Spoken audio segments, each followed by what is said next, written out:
Problemi jam është që kom apliku për subvencionimin e kondicionerve edhe nuk mu ka aprovu. Bile kam me dokument që mu ka aprovu që këtë i kam regullone, mirë po hala nuk është kry pagesa nga ana e atyve që kanë bo këtë subvencionimin.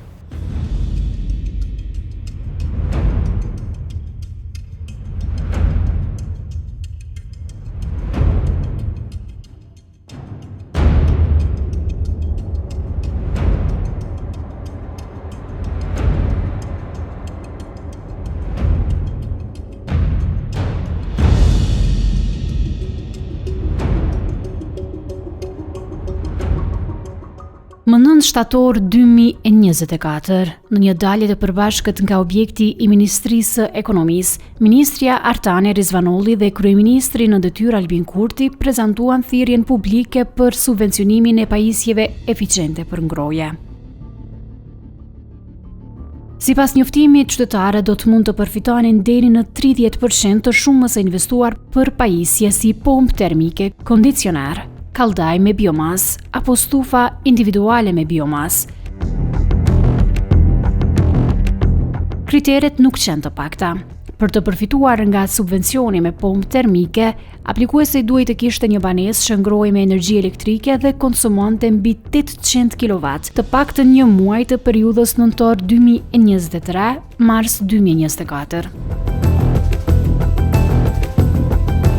Po ashtu, shtëpia nuk duhet të kishte qasjet në ngrohje të qytetit dhe duhet të ishte e termoizoluar, me sistem të instaluar të ngrohjes qendrore.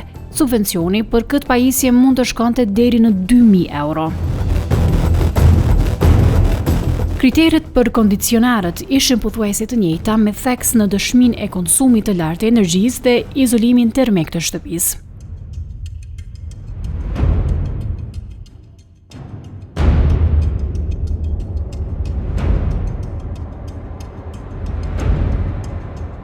Aplikimi kërkonte dokumentacion të gjerë, përfshirë kuponin fiskal të blerjes së pajisjes. Por disa muaj më vonë, rezultatet konkrete të kësaj thirrjeje mungojnë. Qytetarja nga Gjilani, e cila aplikoi dhe përmbushi të gjitha kushtet, ende nuk ka marrë asnjë rimbursim. Dhe ajo nuk është e vetme, pasi në rrjetet sociale janë shfaqur dhjetra komente të qytetarëve që ndajnë të njëjtën përvojë. Keks Kosovës, Ministria e Ekonomisë i ka thënë se nga thirrja e fundit për subvencionim të pajisjeve eficiente për ngrohje kanë aplikuar mbi 13.000 qytetarë, e përfitues janë shpallur 11.000.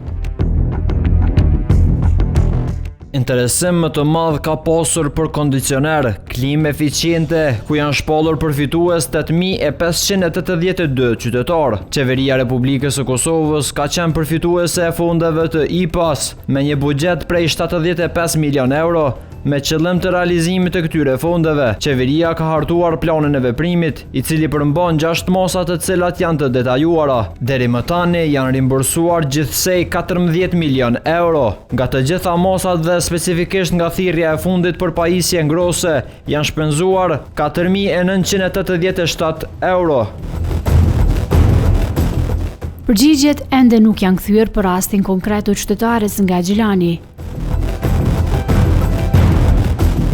e cila mbetet në pritje të 400 eurove të premtuara.